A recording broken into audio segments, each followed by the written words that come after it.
Now, most of us know the story. Cain and Abel were brothers. They were brothers, and I'm going to read here from Genesis chapter 4, verses 3 to 4.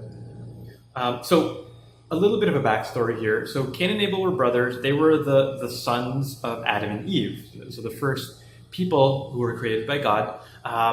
And Cain and Abel, they were the two brothers, and this is the time when they were making an offering to God. At that time, God was asking for different offerings. Like now we do our tithes, we do our offerings every Sunday. And at that time they didn't have money really. They had animals, they had fruit. So those were the offerings that people made to God. Okay, so Genesis chapter 4, verses 3 to 4.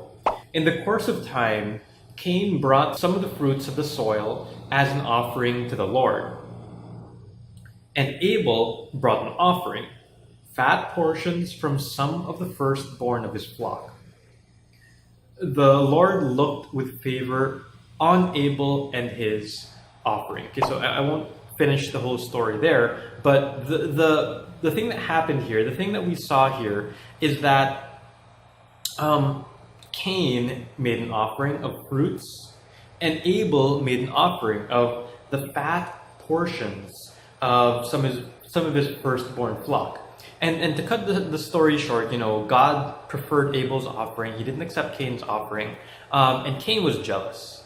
Cain was jealous. So what he did, because he was mad, he was like, in his eyes, in his opinion, they both did the same thing. They both made an offering. But Cain was very jealous. He was very mad because he thinks it's unfair. It's unfair that God accepted Abel's offering when we both made an offering. But he didn't realize that that Abel's offering was better. Abel's offering, he gave the fat portions of some of the firstborn of his flock. So the fat portion, this is the very, fat is very yummy. It's the best. Cain just gave some fruits, and not everybody likes fruits.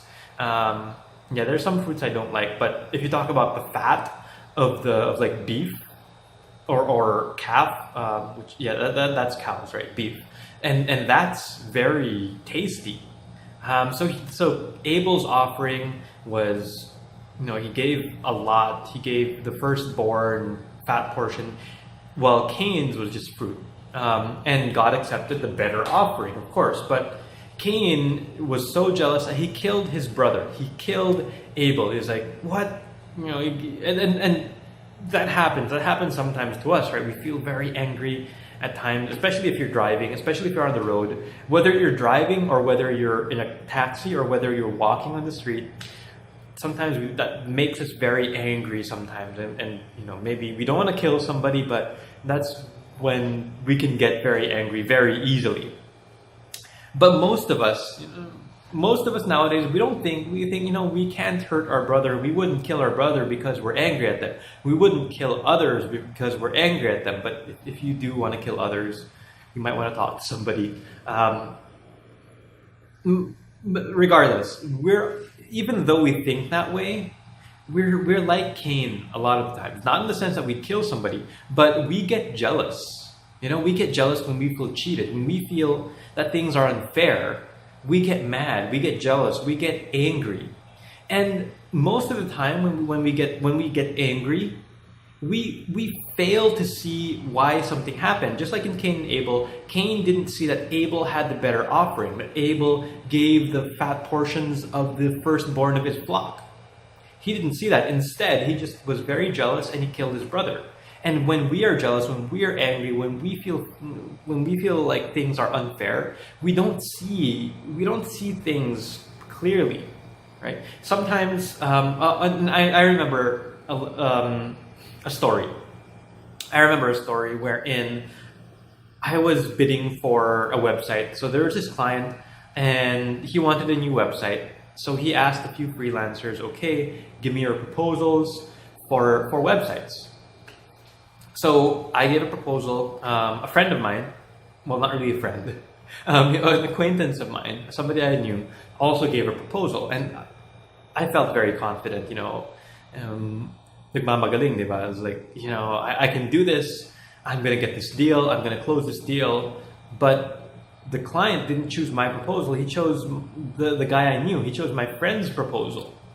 And I was very angry. I thought, what? That's unfair. I thought, this guy must be cheating. This guy, maybe he gave something else. He must be cheating. He's not. That's the only way I would lose, is because if this guy cheated.